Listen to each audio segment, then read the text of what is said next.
and the greater. I'm delighted that we have Demosthenes James Peterson, Ph.D., and he has given me permission to use his nickname, DJ, as our guest.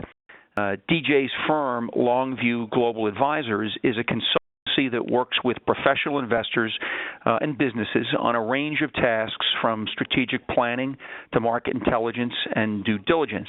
His firm's goal is to help clients monitor and make sense of the political, economic, and technological developments they care most about. Their need. The firm draws on a network of over 100 country, sector, and issue experts from around the world. Backed by a well-sourced team, Longview develops insights that bring the outside in, unquote, and enable investors to understand the context, not just the asset. Longview is active in a number of sectors, including financial services, insurance, consumer goods, automotive, industrial products, energy and mining, life sciences, technology, communications, and professional services. From 2006 through 2012, DJ built and led the corporate advisory services practice at Eurasia Group, where his team served large-cap clients in North America, Europe, and Japan. From 1998 through 2006, he was a political science at the RAND Corporation, where he led major research ventures in areas such as Russian politics and policy, natural resources management, homeland security, and technology futures. DJ received his BA in area studies and Russian from Duke University, and his MA and PhD in political science from UCLA. He is based in Los Angeles. I also want to point out that DJ has provided us with a brief PowerPoint that outlines his intellectual approach and framework, along with his contact information. Before we meet DJ, I do want to thank the sponsors of the New York Hedge Fund Roundtable, which make events like these possible. So, DJ, welcome. Thank you, Bob. I guess you must be in all your glory, given the topsy-turvy geopolitical environment that we find ourselves in. So let's begin by discussing your approach and framework to analyzing and advising on geopolitics. Yeah, thanks a lot. Right now, obviously, the world is very volatile, and if we look at even what happened last week in Washington, a lot of people predicted the collapse of the healthcare initiative to repeal and replace both. And I think that is one of the key points is how trustworthy are predictions these days. And I think the key point to keep in mind for investors is check your assumptions. Check your assumptions about the future because the rules are constantly being broken, or assumptions are constantly being violated or not met. So I think that is the first 2 points that I would make is one, beware predictions, and the second is check your assumptions. And what we're doing for a long time in this scenario is really, the word is future-proofing with our clients and really helping them think about the future in a different way as opposed to making pinpoint predictions, helping them with questions they should be asking, testing their assumptions and asking better questions, looking out for signposts of the future, and those signposts, as they emerge in the flood, kind of give you a direction of which ways things are going. So more about a scenario-based approach as opposed to kind of hard and fast rules about the world, because we're seeing them be broken all the time. Sounds like you're more focused on possibilities as opposed to foretelling precise outcomes or events. I think it's based around a number of what we call megatrends, and kind of or five, we call it a five disruption: technology, environment, society, and in governance and politics. And I think people are very familiar with kind of the notion of kind of the economic disruptions that are going on in the world, and then having, you know, significant political implications. So, and DJ, just for the audience's benefit, you've moved the slide here, so your comments now refer to the slide. All right, so I'm looking at the slide, and you know, I think most people are familiar with the narrative around pollution, and workers are very concerned. They see economic disruption, but I do think it's important to remember that we've been in a period of slow growth, and that the hangover from the global financial crisis still has not worn off. There's still adjustments being made there, and you hear a lot about inequality in the world and inequality in the United States, but I think the real political disruption, it's not inequality per se. Americans have had inequality is part of our founding. You know, it's been with the United States since the country was founded. It's really about inequality of opportunity and flows to opportunity and the frustrations around that. So that's one disruption. Technology. You know, you think about, obviously, there's a common, phrase around thinking around technology and jobs, but there's issues around cybersecurity. And what we saw last year is that, threats to the integrity of the U.S. political system, some of a real potential disruption. But there's also just the life of keeping up and the stresses that, we have to have the latest apps and we have to have the latest technologies. And so if you look through all of these, the environment, society, and then governance, the sense that, government leads can't solve these problems or aren't able to address these problems, or in some cases indifferent to these problems. I think these all tie together to where, again, if you think about the assumptions that ruled the world, the institutions are being broken down, are being challenged across the United States, across the world. And so I think that's something very important for investors to keep in mind, is that the fundamental institutions that have pinned the world and the economy over the last generation are all being questioned by scientists. DJ, if I may, just go back to, you made a comment about technology, or several comments about technology.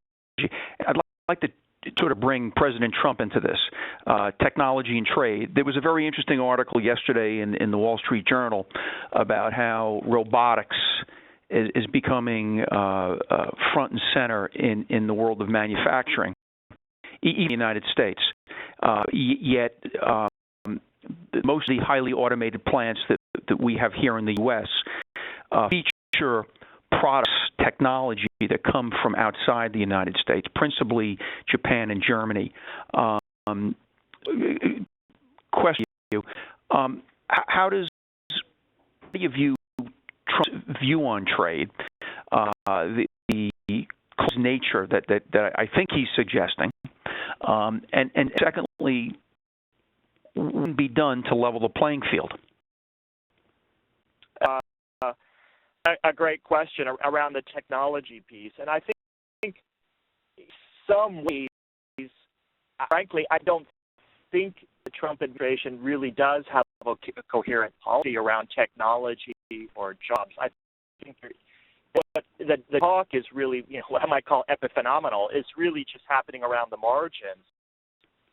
While technology and the roboticization and automation is marching forward. So I guess one challenge that I would put out there, again, for kind of political stability in the United States in particular, is that what happen in 2 to 3 years when technology and innovation continue to march forward, the job threats persist, and people haven't seen a solution from who they thought was their champion, and the kind of populist breakthrough that the United States has had in the last 6 months. Does the level of political disaffection, disengagement, then get compounded? Because the Democrats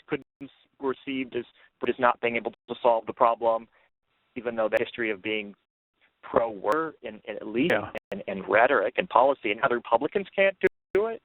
So I think that's something to keep in mind as we look out and people think about the whether it's midterm elections or the next general election, is this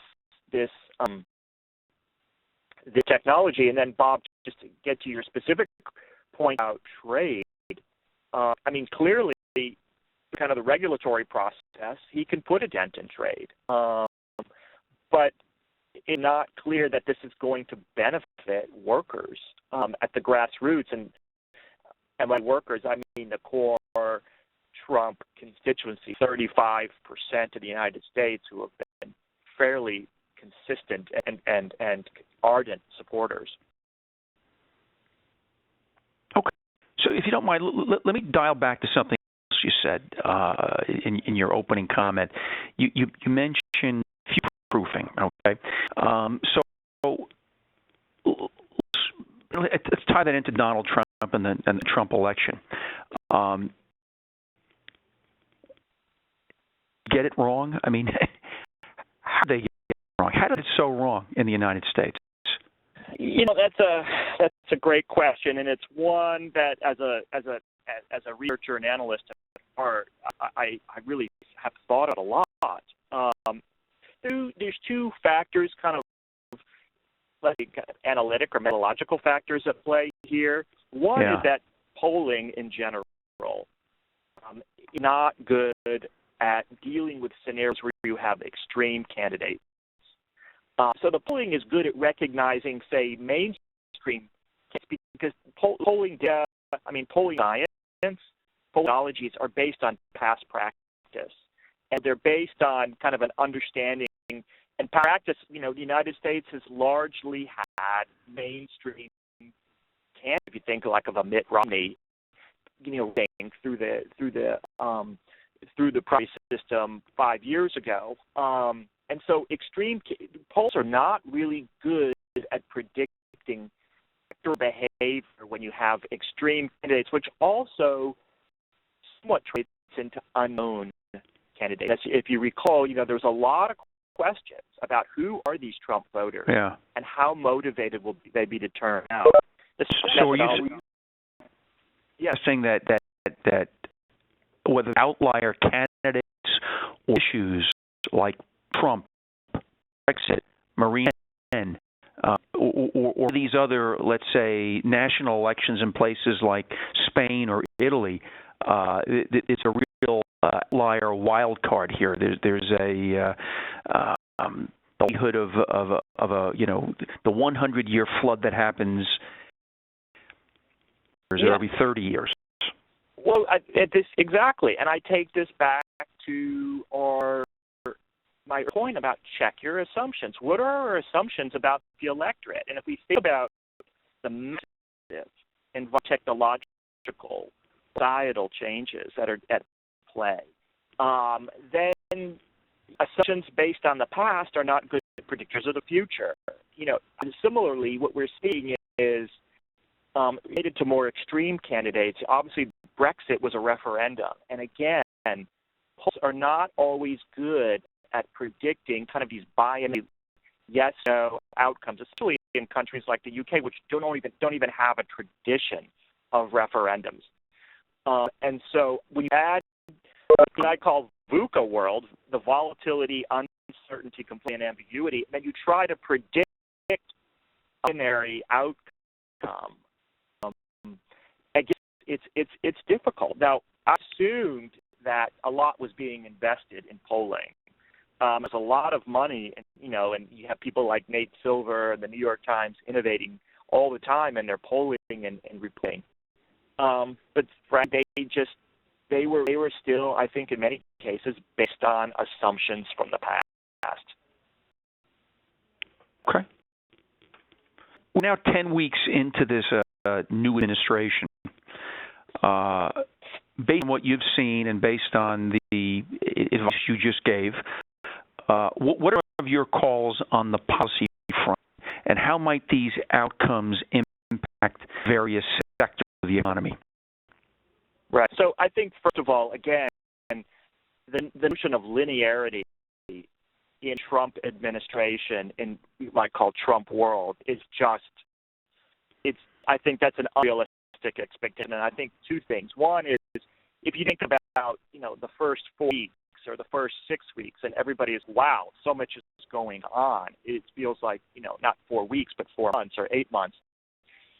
So I think the pace of change and volatility and change in the political system in the United States and in the policy environment, what's real, what's possible, I think people have to accept a kind of a fast-changing environment. The second is, especially if you look at what is policy crack-up in Washington last week, basically at the 2-month mark. That's made the 2 months not going to look like the past months. And what the United States looks like policy-wise come summer is going to be a lot different than what it looks like now. And it's certainly going to be tremendously different approach the midterms.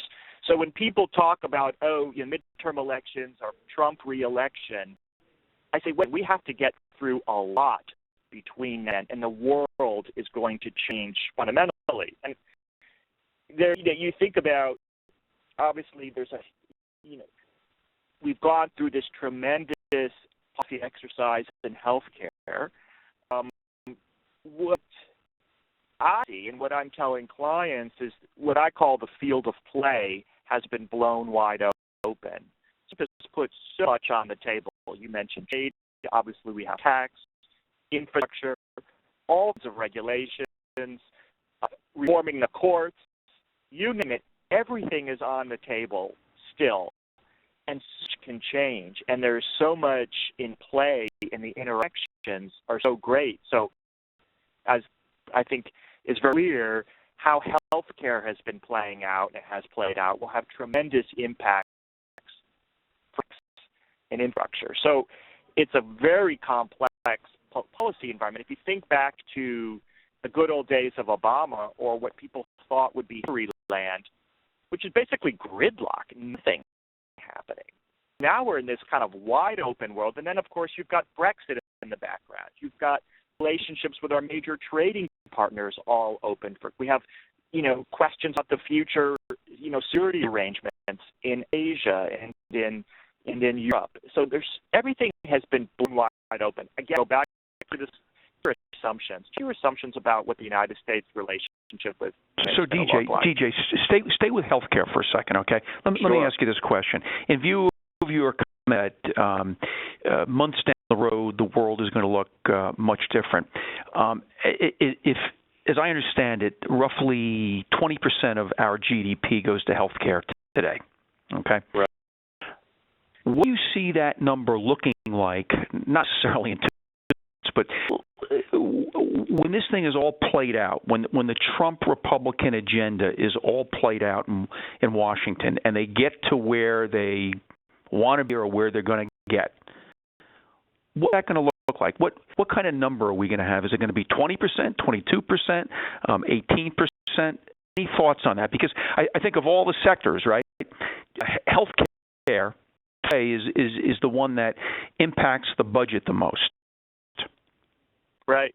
And that's a great question. And it'd be really interesting to see what the plan B on healthcare policy is now that this kind of overhaul, kind of this omnibus approach. So clearly we're going to see issues at the margins and for instance, some of the tax provisions that are in Obamacare.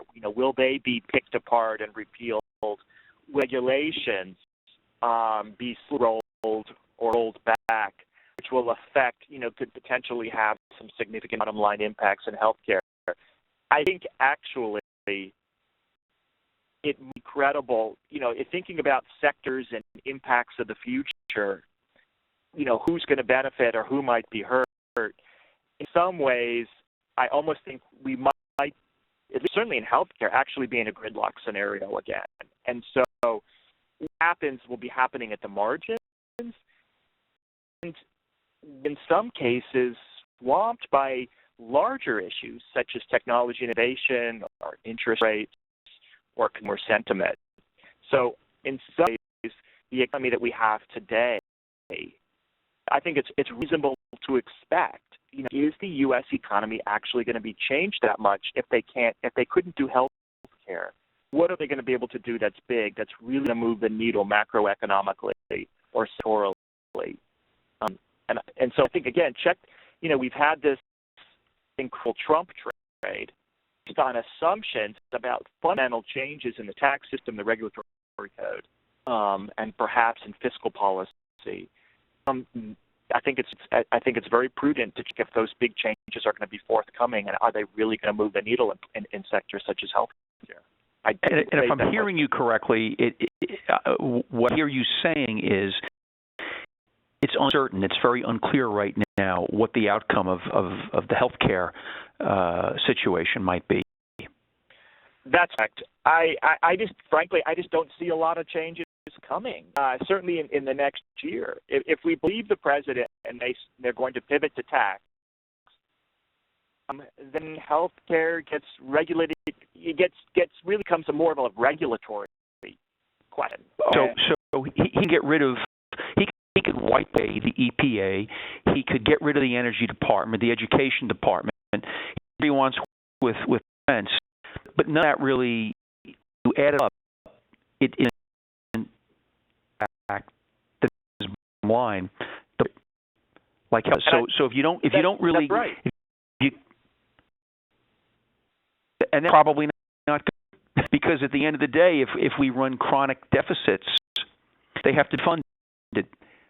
Right. So if they have to be funded, that's always going to be a drag on growth, which is what you talked about earlier. Right. And to jump forward and to maybe talk of tax a little bit, if that's the next big thing coming, I think the lesson from health care that there is not going to be comprehensive tax reform. It's going piecemeal at best. And so if it's piecemeal, perhaps they do a cut in marginal interest rates, tax rates. Yeah. That's relatively easy to do. It's kind of cut and dry. You can, again, the healthcare related taxes repealed. But if you cut marginal tax rates, it does not address the budget deficit problem probably, and so you could see a significant increase deficit, which then leads to rising interest rates, and growth is strong. So I think those effects, those kind of, let's say, more traditional macroeconomic drivers, fiscal policy, tax policy, and interest rates, I think those are really the things to watch, and will drive kind of macroeconomic and ultimate electoral outcomes. And so, having said what you said, are these sectors that are bullish at this point, or particularly negative about? Yeah.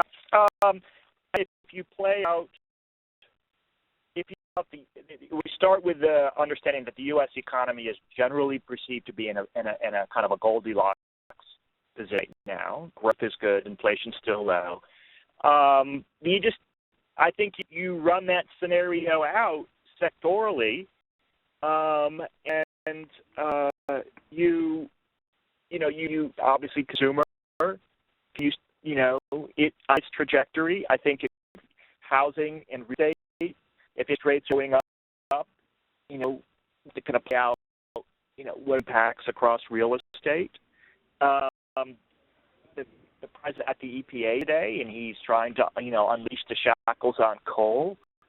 And a lot of optimism about energy. But again, if you look at market fundamentals and technology, is really going to be a surge in coal production and profitability in coal? I don't think that doesn't come back. Oil, gas, we've got a glut. So this is going to create more of a glut. On shackles, energy production, and already we're seeing, exploration increasing in the United States. Let me just throw one more as pharma and life sciences. The assumption is that Trump would be good. through deregulation. But he's come out, at times swinging at the pharmaceutical companies for their pricing policy. So it's hard to predict even who wins. Let me just go back to housing, which you mentioned a moment ago. I think I read something recently where home ownership is 50-year low in this country. I think that's what I read. So what economic conditions are offing here that would suggest that trend might change, might be corrected? It's we're getting more expensive money, right? I mean, we're going to go up. Sure. I know you mentioned Goldilocks economy, but is that a real Goldilocks economy, or I mean, the general assumption, I'm in Eastern North Carolina right now, and Eastern North Carolina is in this incredible housing and construction and development boom. I'm flying to LA tonight. LA is in throes of one of its biggest housing booms in a long time. But the paradox is more unaffordable than ever before, to your point. And so I think it's a world of renters because people don't have a long-term economic potential or outlook that they can, take on, the long-term commitment of a mortgage at the rates, at the price points that we're seeing and the loan burden. So, and that gets back to things like technology, but also this just a sense of job insecurity. Obviously your employer today is very likely not to be your employer in the future. So those are fundamental social changes that I think are driving this issue around home ownership.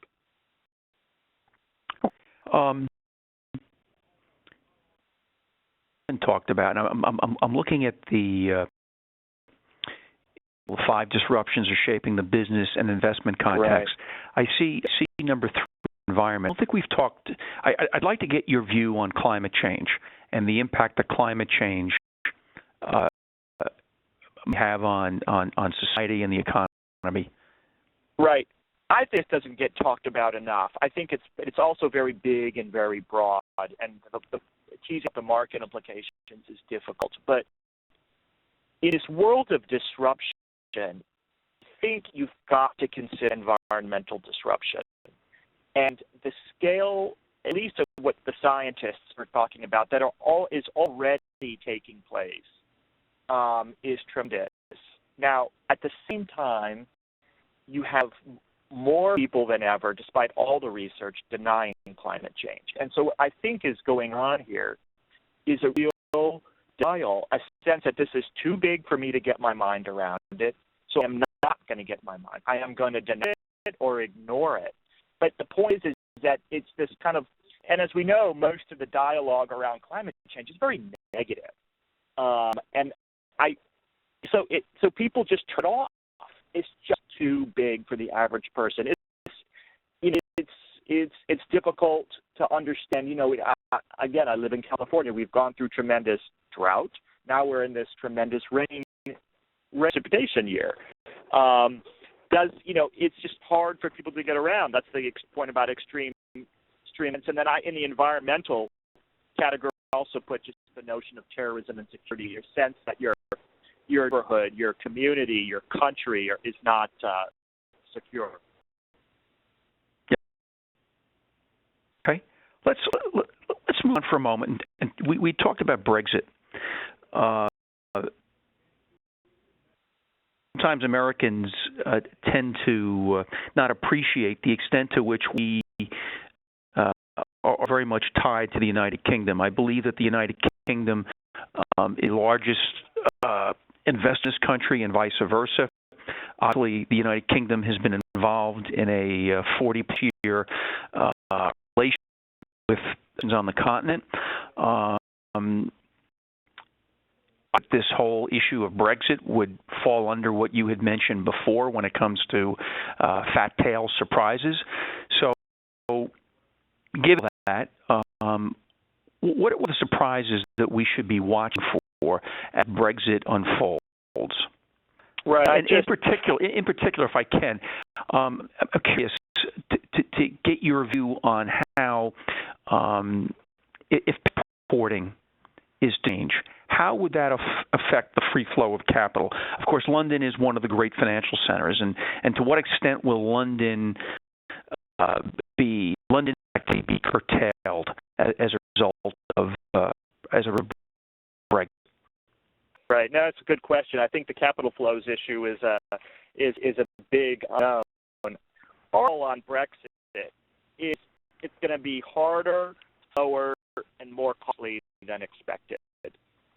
Spent a lot of time in London since referendum, and just really struck at the persistent, let's just say, sunny optimism that I hear from policymakers, and the fact that they're going to muddle through it.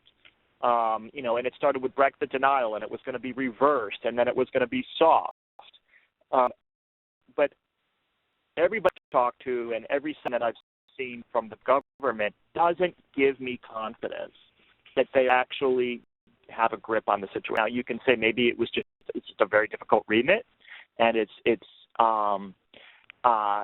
so difficult. We got to give them credit for what they've been able to do so far, maybe, but that doesn't give me confidence that it's going to be handled well. And so I think investors really need to be for what I'm calling the Brexit cliff, which is 2 years from now, out of the EU, and they won't have a deal.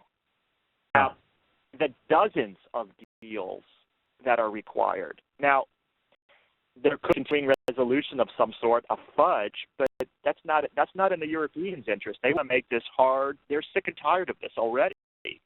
Not happy about it. So they just want it cut and dry and over.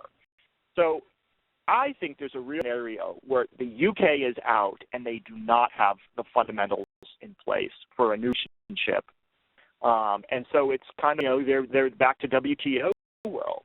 And so that, I think, I think people have really kind of put that scenario. It's pretty scary for certain sectors and people's goals, and certainly the London economy. DJ, we necessary. We had the good fortune at the Hedge Roundtable recently to have the ambassador from Luxembourg to the United Nations come in and address us at the Penn Club. And my takeaway from what he said is very consistent with your account. That, in other words, there's going to be no negotiating until Article 50 is triggered. So you can't have your cake and eat it too. I'll also share with you that I went to London recently and had the good fortune of meeting the representative to the EU from Wales, who also leads the UK's effort at negotiating Brexit. And she delivered a very different of the future. Her view is much more around the belief that both parties have much to lose. It's not as simple as, for example, in financial services, simply London off. Much runs through London. There really are no replacements. And she went on to say that there are other aspects of the economy, healthcare, pharmaceuticals in particular, where the UK has a special role, and it won't be that simple just to excommunicate them in that sense. But I think that the message from both and from all that I'm hearing is that it really isn't clear what the future has in store. Right, but that's an economic argument. That argument is saying, like, the costs are so high, so that is going to create a deterrent. We're in a political world. This is a political negotiation, and the Europeans have a strong political impetus, political drive, to put a stake in the heart of the Brits for taking the message. And also this notion of high costs. Yes, costs are high in aggregate for the EU, but the costs for Germany in isolation, policymakers in Germany, remember, this is going to be subject to vote of 28 countries at any future agreement. The costs for France in isolation, the policymakers in France, or the costs for those in Luxembourg, is very small. The costs are higher on the UK side because they're as a single entity. And so actually the economic costs get diffused fairly thinly. So we're talking about 28 countries that have to vote. The UK doesn't have a lot of friends in the EU. So good point. I would, so maybe back to my earlier point about signposts and issues to watch. I think there's three important ones unfolding in the next several months, and this is several months. The invocation is a formality. So one is we have actually two negotiations going on. One is the divorce and alimony, and the Brits think they can negotiate that later, and the Europeans are like, no, we've got to come up with an agreement on it. Is it £1 billion or what that you're going to pay your obligations to the EU before we even get to that decision of new terms. So the one is the issue to watch around the divorce terms and the alimony payment. Second is you've got the French elections. It's very important to watch what happens there. That got the German elections. And I'm very clear that negotiations will not happen and start in earnest until the fall, after it's clear who in Germany and what their position is. Everybody else will wait in Europe for them to find out who's in Berlin and because they're going to be the ones that are ultimately really driving the negotiation. So, DJ, in some ways, don't the Germans have the most to gain and the most to lose? Merkel has the most to gain by reinforcing European unity. She is a committed Europhile and globalist and integrationist. And the UK's action is the big threat, and she'll pay the cost, the economic cost, to achieve the political gain or political outcome, that the least worst political outcome that she can get. Okay. Since we're on the topic of outliers, such as Donald Trump and Brexit, let's talk about Marine in France. Right. What are your thoughts on her? I mean, she's very interesting, and she's obviously done very well in the polls. Again, I think check your assumptions and check the common wisdoms. First of all, there's every French person that I've talked to, analyst, observer, politician, business leader, investor, say, oh, she can't win in the second round. Well, really? That we were saying about Trump. Yeah. So that's one. Check your assumptions. Second is you've got a very, let's just say, unprecedented scenario where you have Macron, who is very popular but doesn't have a political party. So it's an unprecedented situation in the Fifth Republic. And so, and what happens? What do the voters just off? It's again a very unprecedented situation. And so what we're saying is that actually politics in France are very volatile and unpredictable and unsettled. And there is excitement around Macron. We've seen also unprecedented events and developments in the Republicans in France. And so I think it's reasonable, very reasonable, for investors to have that scenario where Le Pen wins and put their DJ, Le Pen, like Trump, has a base, right? This in and of itself isn't enough to secure election. So she has to build a coalition, correct? Let me ask you this: how does her recent tete with Vladimir Putin help her to broaden her base within France? I mean, her proximate goal is to win the election, right? She doesn't care what the rest of the world thinks about her right now. She wants to win presidency in France. So talk to Vladimir Putin and getting his nod. How does that help her to build that coalition? Well, there's or whatever you want to call it. I mean, I think certainly just like in the United States, there's a lot of frustration with establishment elites and established, let's just call it diplomatic pathways and routines.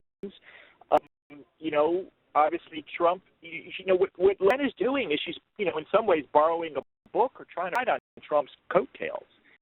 And so, certainly Trump did not get a lot of negative voter impact from a warm rhetorical approach to Russia, and it's have helped him, through the WikiLeaks phenomenon. I think what you're seeing is in many countries around the world, whether it's the Philippines, whether it's Germany, France, Indonesia, page from Trump's playbook. And interestingly, there are a lot of voters who don't like Trump per se, but they totally get his immigration ban. They totally support that idea. The same thing in Holland. And so it sounds like it's a contrary or counter actual, or why would she be doing this? But voters need to shake things up, and there's a belief that many in Europe that sanctions have really hurt European businesses. Yeah. So since you brought up immigration, let's just spend a moment on immigration. Right. Immigration domestically. My understanding is that 11% of our population are immigrants. Now, I'm talking about legal people, and my question really is framed more around the legal people, right? So 11% of the population is immigrant. 20% of all new business creation in the country is as the result of immigrants.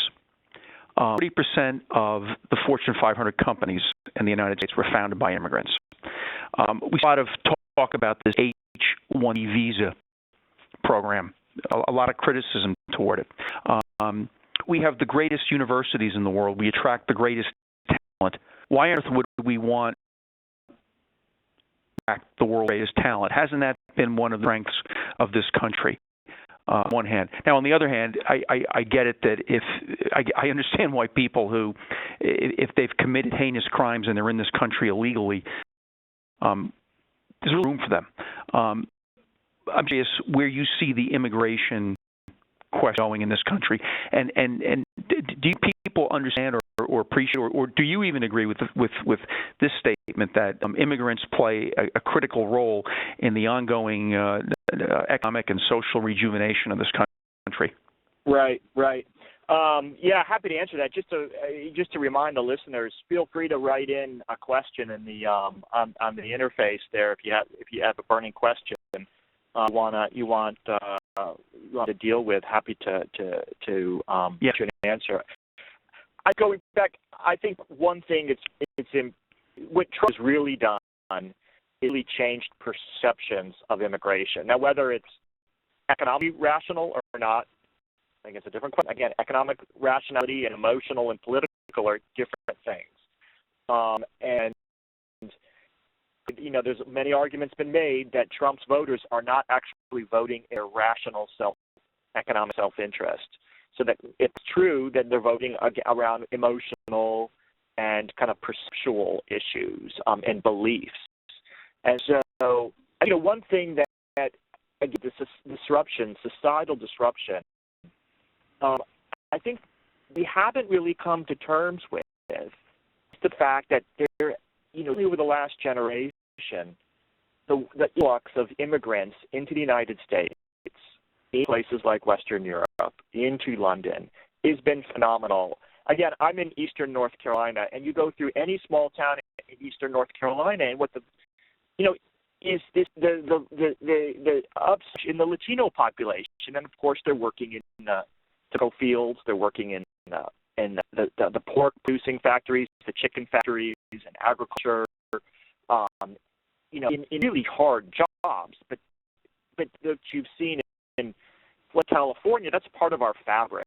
is immigrant. But in places like Middle America, small town America, there's been some final changes, and I think we have to come to terms with that. We have to understand that those are real changes. And, disruption. It's not immigration is positive, but disruption is disruption. And people see this volatility, they see change in their neighborhoods. And I think we just have to honestly, point out the good stories. Point out the positives and how, immigrants, whether legal or not, are, oftentimes very, very productive and constructive, contribute to society. They're great neighbors and so forth. But in London, it's striking. You go to the UK, how quickly that country's changed over the last 10 years because of immigration. Interesting. You just have to understand the social, emotional response to that. DJ, just to shift gears for a second, we have some questions coming in from the audience. Sure. What are your current calls on Russia, China, Brazil, and Saudi Arabia? Okay. We're to put out a note that we think that, first of all, sanctions will not be lifted, despite kind of belief that Trump was kind of going that direction. There's several things.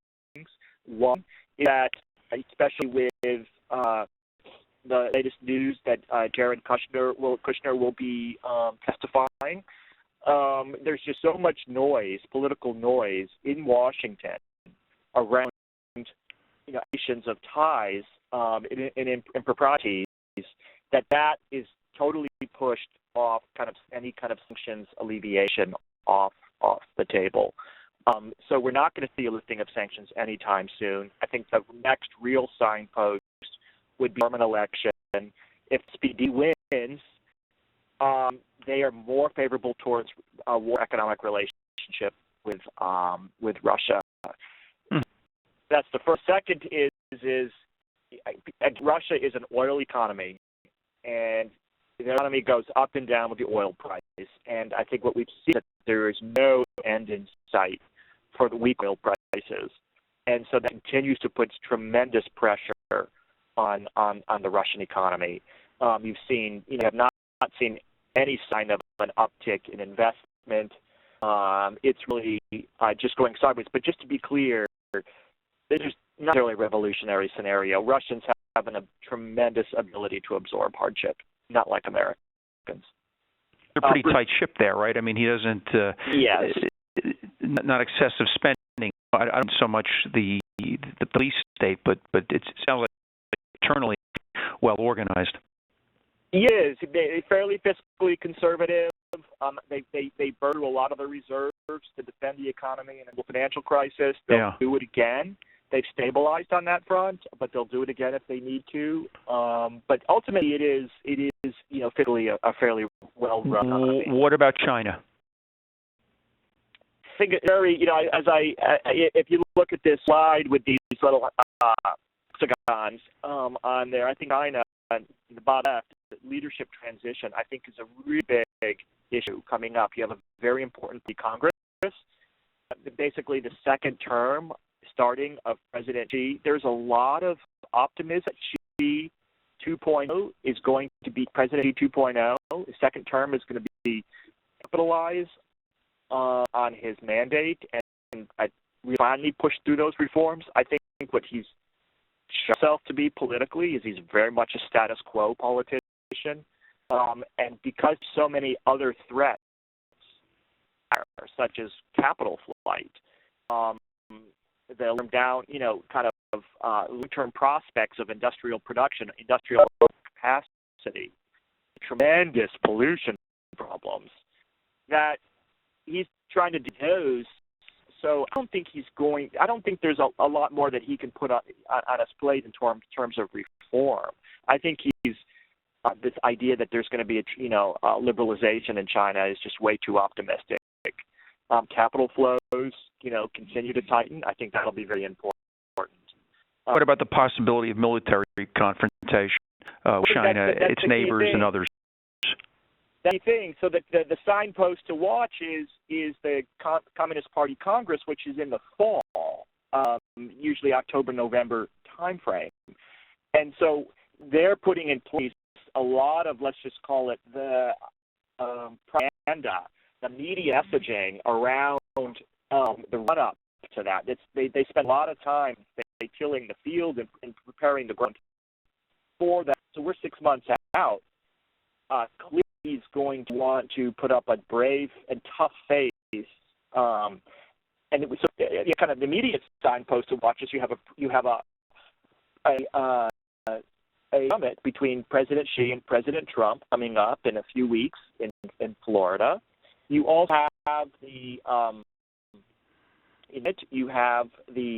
hearings for his nomination for U.S. Trade Representative, and it's kind of our call is that when light so the trade rep nominee is approved, then we'll start rolling out what seems to be at least some fairly hostile trade actions vis-a-vis Beijing. And that does Beijing do? And they're in the of an intense political season.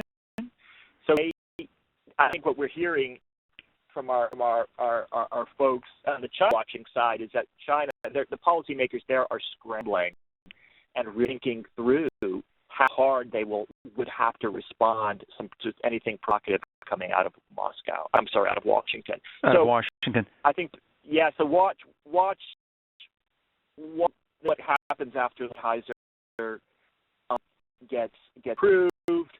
There'll be a lot of warm optics coming out of Mar-a-Lago, but I think that uncertainties in a heated political climate, in intense political environment in China and U.S. relationship, that's the real, still kind of volatile piece. So another question just came in from the audience, which I think is related to the topic of China, and that has to do with the situation on the Korean. Obviously, there's a military threat there. There's also an economic battle sort of roiling between South Korea and China. Any thoughts on that? Yeah, thanks, Bob. I think that's, if you ask me what the greatest geopolitical risk in 2017 is, it's North Korea. I think, given what's said around China and the U.S., yes, there'll be some. I would not be surprised if there's some spikes in South China Sea, East China Sea. But at the end of the day, there are a lot of stabilizers in the U.S.-China relationship on both sides of the ocean. There are still a lot of stabilizers in the U.S. relationship. Putin is ultimately risk averse. He's an opportunist, but he's risk averse. So yes, there could be some surprises in Ukraine, perhaps even the Baltics. But I just don't think we have. There's no stabilizer in North Korea, and I think there's things to consider. First of all, in scientists we have this, the kind of the rational actor model. The leader of North Korea is rational, but what is that rationality? It's not clear to me. And the second point is that the U.S. is putting a lot of pressure on China.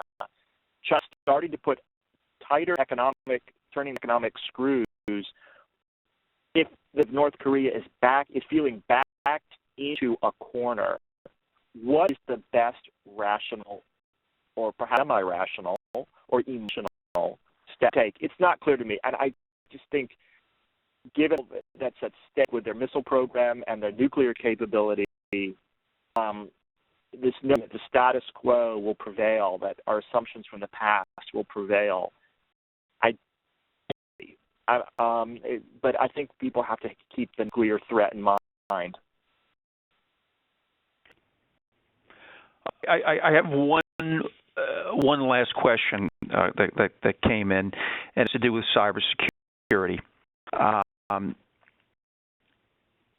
Preceding slide, you talked about technology. Obviously, cybersecurity has become a very important issue. Any thoughts on imminent cybersecurity threats and the impact to the economy might be? I talk to cybersecurity experts, and I trust their judgment when, first of all, they say the federal public doesn't know half of what's going on and the threats that are out there. So I look at it, somewhat as kind of like the North Korean nuclear scenario. There obviously are some very, very negative, nasty scenarios. We have to be, again, future-proofed, be prepared as possible, be surprised when they occur. When the Russian hacking U.S. election became public, it was stunning, but it was really, one, we understand that Russia has some of the best computer science experts in the world. They have an amazing, very vibrant hacker community, so they have all the tools at hand, but also is total alignment with kind of Putin's MO of war by other means. And so non-traditional warfare, non-traditional conflict. I think if we look at cyber in that arena that way, it's you just got to imagine that there's going to be more surprises and more events. Does cyber war in some respects level the playing field? I mean, we spend $600 and some odd billion dollars, and I'm told that they add up the next 9 countries, it roughly equals what we spend. So Russia spends $60 billion, we spend $600 billion. So right. It can't compete. It's dollar for dollar, right? So if they have what you just said, which is to say the computer scientists in the world, why take advantage of your I mean, it's a competitive advantage they seem to have, right? So right, it makes sense. It's asymmetric, and obviously we've seen it from the North Koreans as well. We've seen even Korea uses by ISIS, of technology. So it is exactly a way to kind of, you have a weak hand, but technology enables you. I have to say, your last comment about North Korea and cyber war, I find this to be interesting and intriguing. I understand that South Korea is the most wired nation on the planet. I also understand that North Korea is one of the least wired nations on the planet. So how is it that one of the least wired nations on the planet is able to do what they do in the realm of cyber warfare? I find that mind-boggling. Yeah, let's call it concentration of effort and resources. Everybody else suffers, but their warriors get a need. It's been a fascinating hour. I want to thank you for taking the time to share your ideas with us. We see you again in the future. So again, D. Peterson of Longview Global Advisors, thanks so much. And see you. And if anybody has any questions, feel free to reach out to me. You have my email address on the slide. The email address is there, and so is, I believe, a telephone number. Correct, DJ? Great. I think so. Thank you. Thank you. Bye now.